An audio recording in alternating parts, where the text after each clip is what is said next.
नमस्कार मित्रों, history research point में आप सभी का स्वागत है। बिहार स्टेट का सीरीज चल रहा था इतिहास का।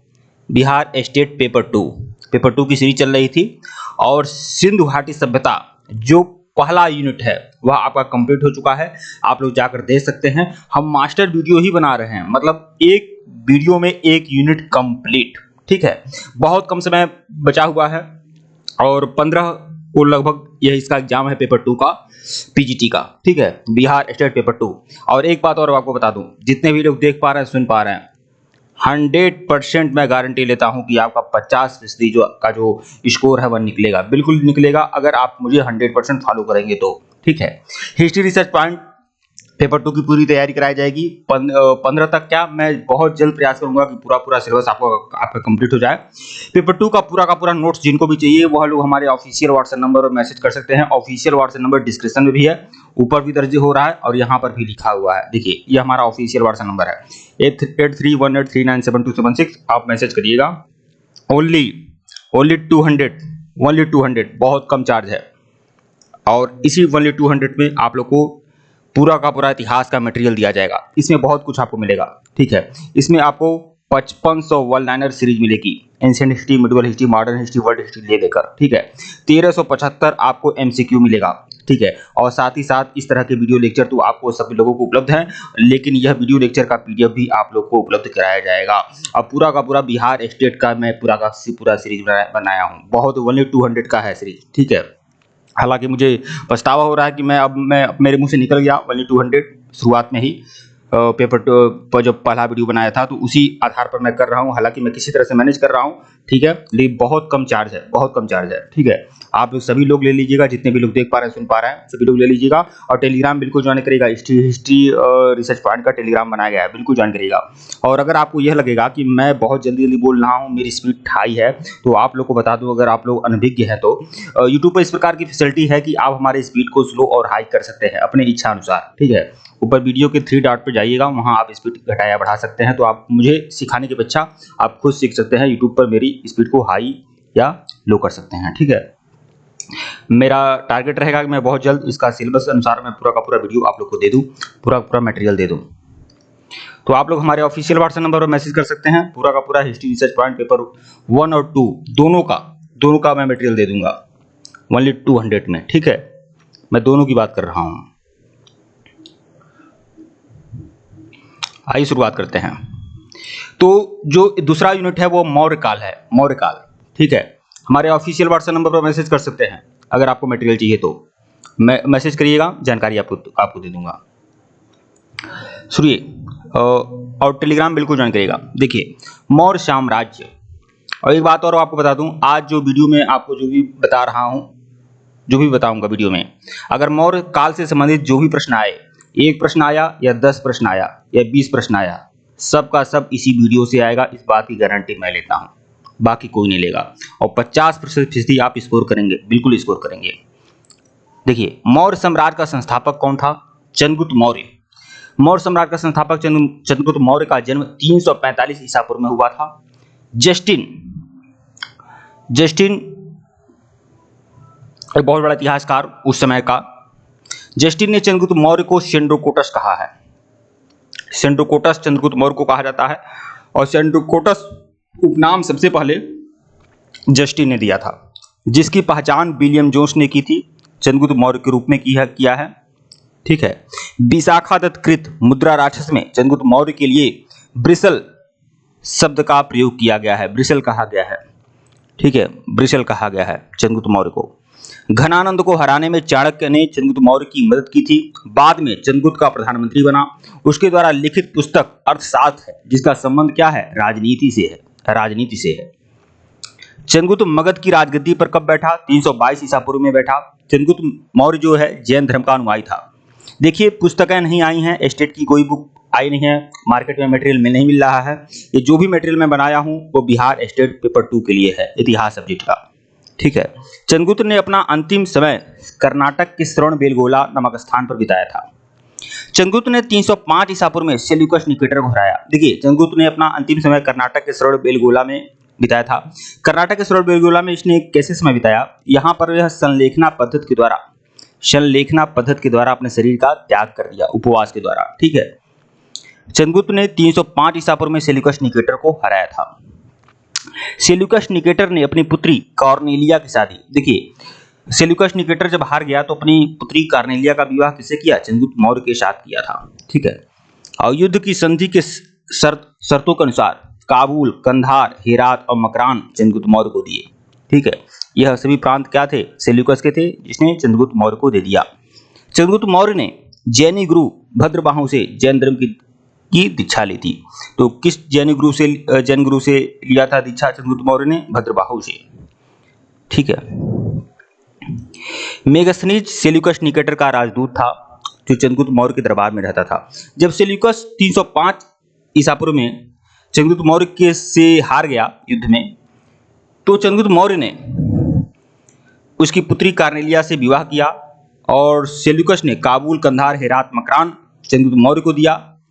ठीक है। और अपना एक मेगस्थनीज जो राजदूत था वह सेल्यूकस निकेटर का राजदूत था, मेगस्थनीज, जो चंद्रगुप्त मौर्य के दरबार में रहता था।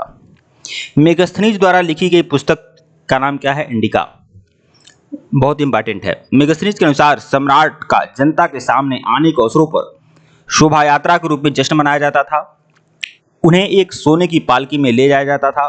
उनके अंगरक्षक सोने और चांदी से अलंकृत हाथियों पर सवार रहते थे। कुछ अंगरक्षक पेड़ों को लेकर चलते थे। इन पेड़ों पर प्रशिक्षित तोतों का झुंड रहता था जो सम्राट के सिर के चारों तरफ घुमा करता था। राजा सामान्यतः हथियारबंद महिलाओं से घिरे रहते थे।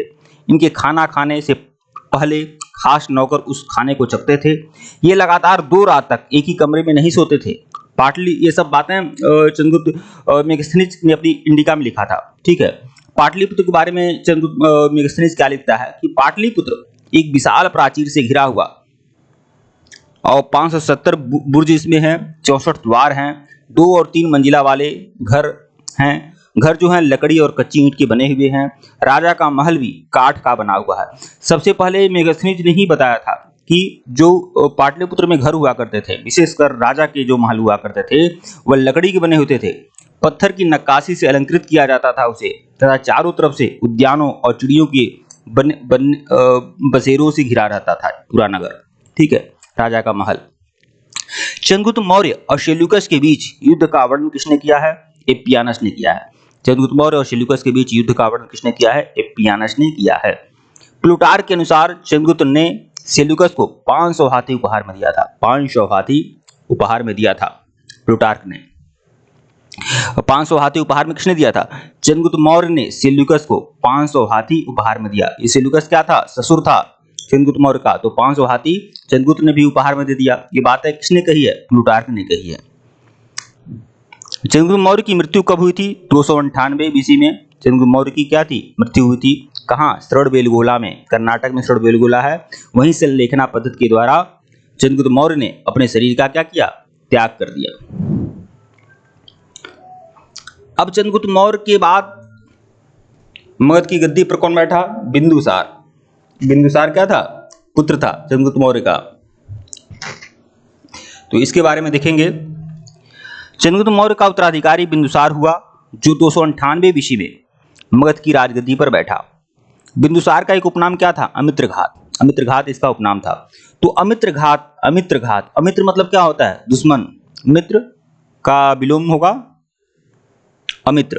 अमित्र का मतलब शत्रु। तो अमित्रघात मतलब शत्रुओं पर घात करने वाला। अमित्रघात के नाम, अमित्रघात कहा जाता था बिंदुसार को। तो अमित्रघात के नाम से बिंदुसार जाना जाता था। अमित्रघात का अर्थ क्या होता है, शत्रुओं का विनाशक। बिंदुसार जो था आजीवक संप्रदाय का अनुयायी था। देखिए चंद्रगुप्त मौर्य जो था वो जैन धर्म का अनुयायी था, जैन संप्रदाय को मानता था। बिंदुसार जो था आजीवक संप्रदाय का अनुयायी था। वायु पुराण में बिंदुसार को क्या कहा गया है, भद्रसार कहा गया है, भद्रसार। स्ट्रेबो के अनुसार, स्ट्रेबो भी इतिहासकार था उस समय का, तत्कालीन समय का। स्ट्रेबो के अनुसार सीरियन नरेश मतलब सीरिया के शासक एंटियोकस ने बिंदुसार के दरबार में डाइमेकस नामक राजदूत भेजा था। तो सीरिया के शासक एंटियोकस ने बिंदुसार के दरबार में डाइमेकस नामक राजदूत भेजा था। इसे ही मेगस्थनीज का उत्तराधिकारी माना जाता है। मतलब सबसे पहले तो मेगस्थनीज आया उसके बाद बेगस्त्री जो आया था अशोक के समय में आया था, नहीं बेगस्त्री जो आया था चंद्रगुप्त मौर्य के समय में आया था। चंद्रगुप्त मौर्य का पुत्र था बिंदुसार। इसके समय में सीरिया के शासक एंटियोकस ने बिंदुसार के दरबार में किसे भेजा था? डायमेकस को। जैन ग्रंथों में बिंदुसार को क्या कहा गया है? सिंहसेन। देखिए कई नाम है बिंदुसार के। देखिए यह अमित्रघात इसे कहा जाता है। बिंदुसार का एक नाम है अमित्रघात। फिर वायु पुराण में इसे भद्रसार कहा गया है। फिर जैन ग्रंथों में इसे क्या कहा गया है? सिंहसेन कहा गया है। बिंदुसार के शासनकाल में, यहाँ पर थोड़ा सा मिसप्रिंटिंग हो गया है, शासनकाल। बिंदुसार के शासनकाल में तक्षशिला में हुए 2 विद्रोहों का वर्णन है। देखिए बिंदुसार के समय में तक्षशिला प्रांत में विद्रोह हुआ था, वो भी 2 बार विद्रोह हुआ था। इस विद्रोह को दबाने के लिए बिंदुसार ने पहले सुसीम को भेजा, पहले उसका बड़ा पुत्र था सुसीम, उसे भेजा, और बाद में अशोक को भेजा। कहाँ? तक्षशिला में विद्रोह को दबाने के लिए। जब पहली बार विद्रोह हुआ सुसीम गया, दूसरी बार विद्रोह हुआ तो सम्राट अशोक गया। ठीक है। एथनीसियस के अनुसार बिंदुसार ने सीरिया के शासक एंटियोकस से क्या मांगा? मदिरा, सूखे अंजीर और दार्शनिक भेजने की बात की थी। मतलब देखिए स्ट्रैबो लिखता है कि सीरिया के शासक एंटियोकस ने बिंदुसार के दरबार में डायमेकस नामक राजदूत भेजा। यह जानकारी तो स्ट्रैबो देता है। लेकिन एथनीसियस जो इतिहासकार था उस समय का, उसने क्या कहा है कि सीरिया के शासक एंटियोकस से बिंदुसार ने कुछ डिमांड की थी। किसकी? मदिरा की, सूखे अंजीर की और एक दार्शनिक भेजने की डिमांड की थी, प्रार्थना की थी। ठीक है। बौद्ध विद्वान तारानाथ ने बिंदुसार को 16 राज्यों का विजेता कहा है। यह भी इंपॉर्टेंट है। 16 राज्यों का विजेता कहा है बौद्ध विद्वान तारानाथ ने। 16 राज्य, ध्यान रखिएगा। अब चंद्रगुप्त मौर्य का समय काल हम लोगों ने देख लिया। फिर बिंदुसार, अब अशोक। अशोक के समय में क्या हुआ था? तो बिंदुसार का उत्तराधिकारी कौन था? अशोक महान। अशोक महान कब गद्दी पर बैठता है? 269 बीसी में अशोक महान गद्दी पर बैठता है, मगध की राजगद्दी पर बैठता है। राजगद्दी पर बैठने के समय अशोक जो था अवंती का राज्यपाल था। अवंती, ध्यान रखिएगा, अवंती का राज्यपाल था। जब यह गद्दी पर बैठा उस समय वह अवंती का राज्यपाल था। अवंती जो महाजनपद है, इसकी 2 राजधानियां थी, उज्जैन और महिष्मती। ठीक है। उसी महाजनपद का यह राज्यपाल था अवंती का अशोक। माशकी एवं गुर्जरा अभिलेख में अशोक का नाम अशोक मिलता है। सबसे पहले अशोक का नाम अशोक किसमें मिलता है? माशकी और गुर्जरा अभिलेख में। पुराणों में अशोक को क्या कहा गया है? पुराणों में अशोक को कहा गया अशोकवर्धन। अशोकवर्धन कहा गया है। अशोक ने अपने अभिषेक के 8वें वर्ष लगभग 261 बीसी में कलिंग पर आक्रमण किया और कलिंग की राजधानी तोसली पर अधिकार कर लिया। तो अशोक ने अपने अभिषेक के 8वें वर्ष में 261 बीसी में क्या किया? कलिंग पर आक्रमण किया और कलिंग की राजधानी तोसली पर अधिकार कर लिया। प्लिनी का कथन है कि मिस्र का राजा फिलाडेल्फस, टालमी फिलाडेल्फस। देखिए मिस्र का राजा था टालमी फिलाडेल्फस, इसे फिलाडेल्फिया भी बोलते हैं। टालमी फिलाडेल्फस ने पाटलिपुत्र में डायनिसियस नामक राजदूत भेजा था। देखिए सीरिया के शासक एंटियोकस ने डायमेकस को भेजा था और मिस्र के शासक टालमी फिलाडेल्फस ने डायनिसियस नामक राजदूत भेजा था। ठीक है। यह बात है कौन कहता है? प्लिनी। उपगुप्त नामक बौद्ध भिक्षु ने धर्म की दीक्षा दी थी। किसको? अशोक को। अशोक को बौद्ध धर्म की दीक्षा किसने दिया था? उपगुप्त नामक बौद्ध भिक्षु ने। अशोक ने आजीविकों को रहने हेतु बराबर की पहाड़ियों में 4 गुफाओं का निर्माण कराया था। आजीविक संप्रदाय के जो अनुयायी हुआ करते थे उनको रहने के लिए अशोक ने बराबर की गुफाओं में 4 गुफाओं का निर्माण कराया था। उसका नाम क्या है?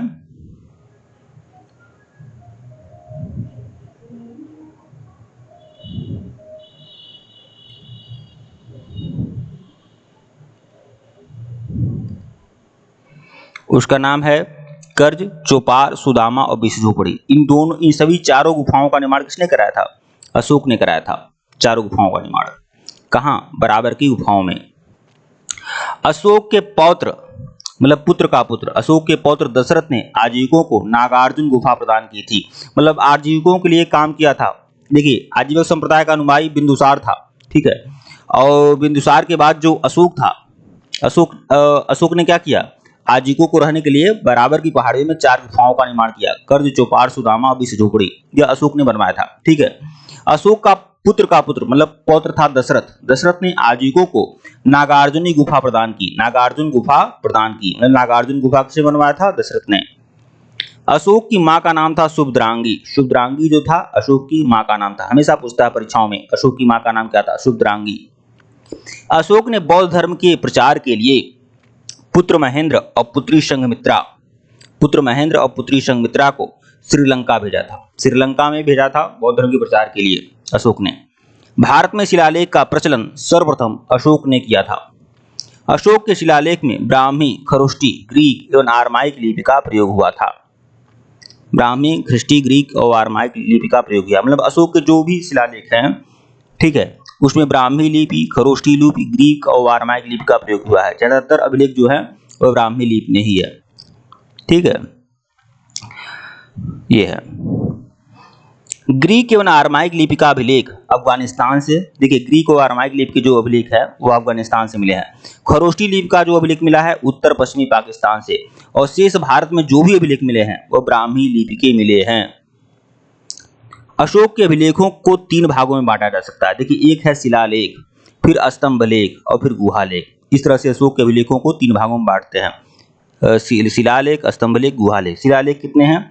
अशोक के कुल 14 शिलालेख है। स्तंभलेख कितने हैं? 7। गुहालेख भी कुछ हैं। ठीक है, गुहालेख कुछ है, इसका थोड़ा सा काउंट करना पड़ेगा, देखना पड़ेगा।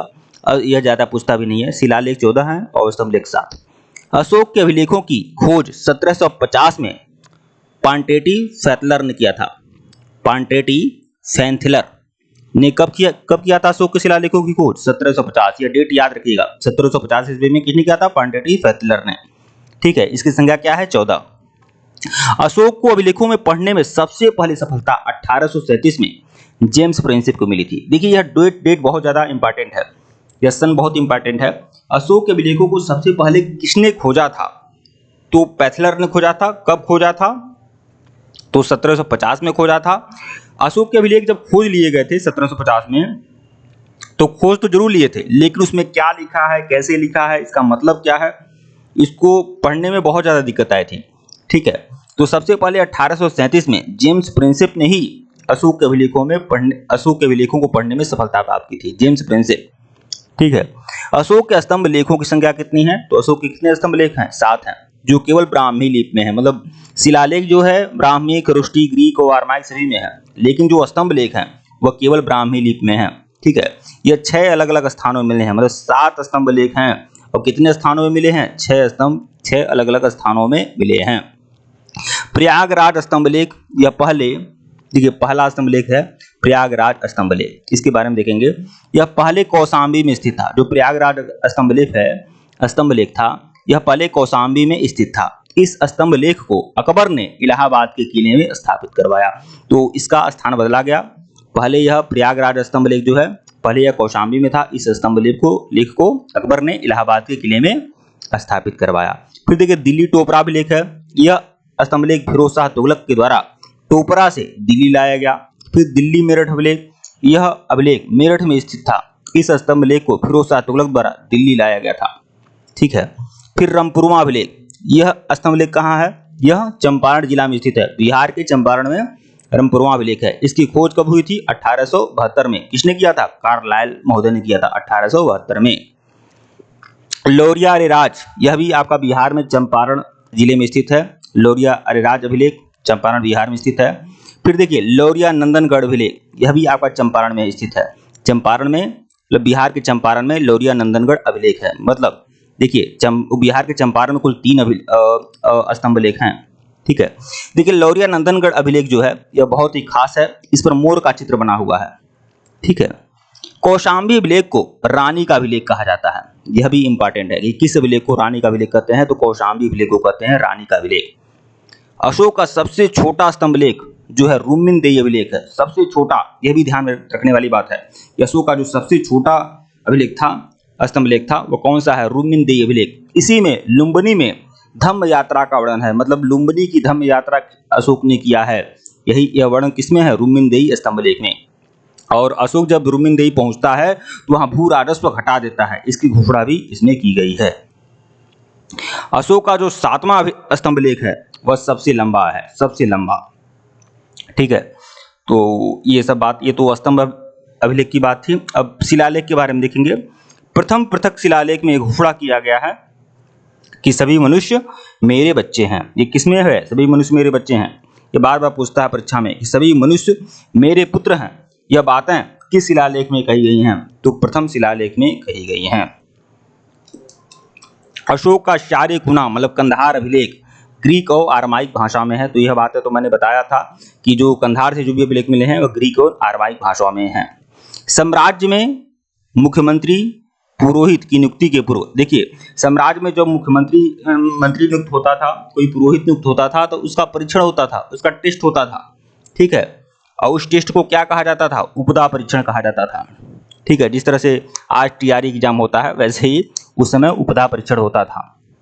सम्राट की सहायता के लिए एक मंत्रिपरिषद होती थी जिसमें सदस्यों की संख्या 12, 16 और 20 हुआ करती थी। तो मंत्रिपरिषद होती थी सम्राट की सहायता के लिए जिसमें सदस्यों की संख्या 12, 16 या 20 हुआ करती थी। अर्थशास्त्र में जो शीर्षस्थ अधिकारी थे, मतलब अर्थशास्त्र में जो बहुत ही ऊंचे स्तर के अधिकारी थे उनको तीर्थ कहा जाता था। मतलब अर्थशास्त्र में इसका वर्णन है कि साम्राज्य में जो सबसे ऊंचे स्तर के अधिकारी होते थे उन्हें तीर्थ कहा जाता था, जिसे महामात्र भी कहा जाता था। महामात्र या तीर्थ कहा जाता था, मतलब मंत्री एक तरह से समझ लीजिए। तो उन्हें तीर्थ कहा जाता था, महामात्र भी कहा जाता था। इनकी संख्या कितनी होती थी? 18। यह इंपॉर्टेंट है, 18 तीर्थ होते थे। अर्थशास्त्र में जो जासूस होते थे उन्हें क्या कहा गया है? चर कहा गया है, ठीक है। अशोक के समय में मौर्य साम्राज्य जो था 5 प्रांतों में विभाजित था। कुल 5 प्रांत थे, 5 प्रांतों में विभाजित था। प्रांतों को क्या कहा जाता था? चक्र कहा जाता था। प्रांतों में प्रशासन कौन संभालता था? तो प्रांतों के प्रशासन जो संभालते थे कुमार संभालते थे, मतलब राजा के पुत्र कुमार संभालते थे, जिन्हें कुमार भी कहा जाता था, आर्यपुत्र कहा जाता था या राष्ट्रिक कहलाता था, ठीक है। मतलब जो प्रांतों का शासक होता था यानी राज्यपाल होता था उसे कुमार या आर्यपुत्र या राष्ट्रिक कहा जाता था। प्रांतों का विभाजन किसमें होता था? देखिए साम्राज्य जो था प्रांतों में विभाजित था। प्रांत किसमें विभाजित थे? विषय में, ठीक है, जैसे आज है। तो प्रांतों का विभाजन विषय में किया जाता था जो विषय पति के अधीन होता था। जैसे आज जो जनपद है उससे आप आकलन कर सकते हैं, विषय पति के अधीन होता था। प्रशासन की जो सबसे छोटी इकाई थी वो क्या थी? गांव थी, जिसका मुखिया क्या होता था?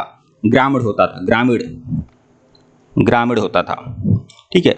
प्रशासकों में सबसे छोटा कौन होता था? गोप था, जो 10 गांवों का शासन संभालता था। 10 गांवों का शासन संभालने वाला अधिकारी कौन होता था? गोप। मेगास्थनीज के अनुसार नगर का प्रशासन 30 सदस्यों का एक मंडल करता था। हर समिति में 5 सदस्य होते थे। तो मेगास्थनीज के अनुसार जो नगर का प्रशासन करता था, प्रशासन संभालता था, वह 30 सदस्यों का एक मंडल होता था, ठीक है। और हर समिति में 5 सदस्य। देखिए 30 सदस्य होते थे, कुल 6 समितियां होती थी, 6 समितियां होती थी और हर समिति में 5 सदस्य, ठीक है। ऐसे तो समितियों की संख्या 6 होती थी और हर समिति में 5 सदस्य होते थे। बिक्री कर के रूप में मूल्य का 10वां भाग लिया जाता था, मतलब 1/10 भाग, ठीक है। कोई 10 रुपये की चीज है तो उसका जो होता जाता था 11, मतलब 1 रुपया टैक्स देना पड़ता था। इसे बचाने वाले को क्या दिया जाता था? मृत्युदंड दिया जाता था। 1/10 ध्यान रखिएगा, बिक्री कर 1/10 होता था। मेगास्थनीज के अनुसार एग्रोनोमोई मार्ग निर्माण अधिकारी थे। जस्टिन के अनुसार चंद्रगुप्त मौर्य की सेना में 50,000 की जस्टिन के अनुसार चंद्रगुप्त मौर्य की सेना में क्या था? देखिए 50,000 अश्वारोही सैनिक, 9,000 हाथी, 8,000 रथ होते थे। यह बात है किसने कही है? जस्टिन ने कही है। प्लूटार्क और जस्टिन के अनुसार चंद्रगुप्त ने नंदों की पैदल सेना से 3 गुनी अधिक संख्या में अर्थात 60,000 आदमियों को लेकर संपूर्ण उत्तरी भारत को रौंद डाला था। इतनी बड़ी विशाल सेना, ये देखिए 60,000 नहीं है, ये तो 6 लाख है, इसमें 1 जीरो और बढ़ा दीजिए, 6 लाख थी सेना, 60,000 नहीं थी। युद्ध क्षेत्र में सेना का नेतृत्व करने वाला अधिकारी नायक कहलाता था। युद्ध क्षेत्र में जो सेना का नेतृत्व करने वाला अधिकारी होता था वह नायक होता था, नायक। सैन्य विभाग का सबसे बड़ा अधिकारी जो होता था सेनापति कहलाता था। मेगास्थनीज के अनुसार मौर्य सेना का रखरखाव 5 सदस्यीय 6 समितियां करती थी। जैसे कि हमने बताया कि कुल 6 समितियां थीं और हर समिति में 5 सदस्य होते थे, मतलब कुल मिलाकर कितने? 30 सदस्य होते थे, ठीक है। यह बात है मेगास्थनीज के अनुसार। मेगास्थनीज की इंडिका में भी बातें हैं और अर्थशास्त्र में भी यह बातें हैं। मौर्य प्रशासन में गुप्तचर विभाग जो होता था महामात्य सर्प नामक अमात्य के अधीन होता था। एक मंत्री होता था, मतलब मंत्री मतलब अमात्य, उसका नाम क्या था? महामात्य सर्प। ठीक है, यह गुप्तचर विभाग का अधिकारी था। मौर्य प्रशासन में गुप्तचर विभाग महामात्य सर्प नामक अमात्य के अधीन था। अर्थशास्त्र में गुप्तचर को गूढ़ पुरुष कहा गया है। देखिए, चर भी कहा गया है और गूढ़ पुरुष भी कहा गया है, तथा एक ही स्थान पर रहकर कार्य करने वाले गुप्तचर को संस्था। देखिए, कुछ गुप्तचर, देखिए चर किसे कहा गया है? जासूस को कहा गया है, मतलब गुप्तचर को कहा गया है। गुप्तचर को गूढ़ पुरुष भी कहा गया है। फिर देखिए, गुप्तचर जो थे वह दो प्रकार के होते थे, संस्था और संचार। देखिए, तो जो एक गुप्तचर होता था संस्था, जो एक ही स्थान पर रहकर कार्य करने वाले गुप्तचर होते थे उनको संस्था कहा जाता था, और एक स्थान से दूसरे स्थान पर भ्रमण करके कार्य करने वाले जो गुप्तचर होते थे उन्हें संचार कहा जाता था। ठीक है, अशोक के समय जनपदी न्यायालय के जो न्यायाधीश होते थे उन्हें राजुक, जनपदी न्यायालय के जो न्यायाधीश होते थे उन्हें राजुक कहा जाता था, राजुक। ठीक है, जैसे जिला जज समझिए, राजुक कहा जाता था। बिना वर्षा की अच्छी खेती होने वाली भूमि को अदेव मात्रिक कहा गया है, मतलब बिना वर्षा के भी अच्छी खेती जिस मिट्टी में होती हो उसे अदेव मात्रिक कहा जाता था। मेगस्थनीज ने भारतीय समाज को 7 वर्गों में विभाजित किया है, 7 वर्गों में विभाजित किया है। दार्शनिक, किसान, अहीर, कारीगर, सैनिक, निरीक्षक और सभासद। ठीक है, स्वतंत्र वेश्यावृत्ति को अपनाने वाली महिला रूपा जीवा कहलाती थी। नंद वंश के विनाश करने में चंद्रगुप्त मौर्य ने कश्मीर के राजा प्रवर्तक से सहायता प्राप्त की थी, प्रवर्तक से सहायता प्राप्त की थी। कश्मीर का एक शासक था प्रवर्तक, उसने सहायता किया था चंद्रगुप्त मौर्य का।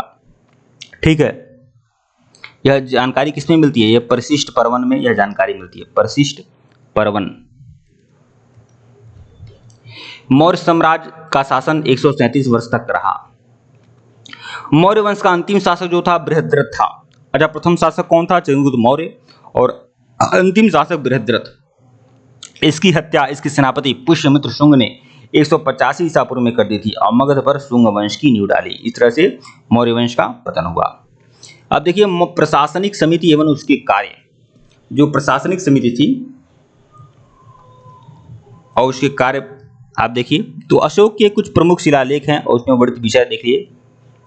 पहला शिलालेख जो है अशोक का, इसमें पशु बलि की निंदा की गई है, पशुओं की बलि की निंदा की गई है। यह परीक्षा में आता है कि प्रथम शिलालेख में कौन सी बातें हैं, द्वितीय शिलालेख में कौन सी बातें हैं, तो इसे ध्यान में रखना होगा आपको। तो इसमें पशु बलि की निंदा की गई है पहले शिलालेख में। दूसरे शिलालेख में अशोक ने मनुष्य और पशु दोनों की चिकित्सा व्यवस्था का उल्लेख किया है। तीसरे शिलालेख में उसने राजकीय अधिकारियों को यह आदेश दिया है कि हर 5वें वर्ष के उपरांत दौरे पर जाएं। इस शिलालेख में कुछ धार्मिक नियमों का भी उल्लेख किया है अशोक ने। चौथा शिलालेख जो है, इस अभिलेख में भीरी घोष की जगह धम्म घोष की घोषणा किया गया है। पांचवा शिलालेख जो है, इस शिलालेख में धम्म महामात्रों की नियुक्ति के विषय में जानकारी मिलती है। छठवां शिलालेख जो है, इसमें आत्मनियंत्रण की शिक्षा दी गई है। सातवां एवं आठवां शिलालेख अशोक की तीर्थ यात्राओं का उल्लेख किया गया है। ठीक है, अशोक की तीर्थ यात्रा का उल्लेख 7वें और 8वें शिलालेख में किया गया है। 9वां शिलालेख, इसमें सच्ची भेंट एवं सच्चे शिष्टाचार का वर्णन किया गया है।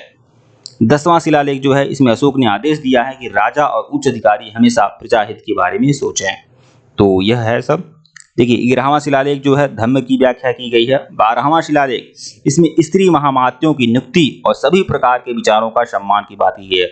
12वां शिलालेख जो है, ये आपका सर्वधर्म संभाव वाला भी है, सर्वधर्म संभाव। ठीक है, ध्यान रखिएगा।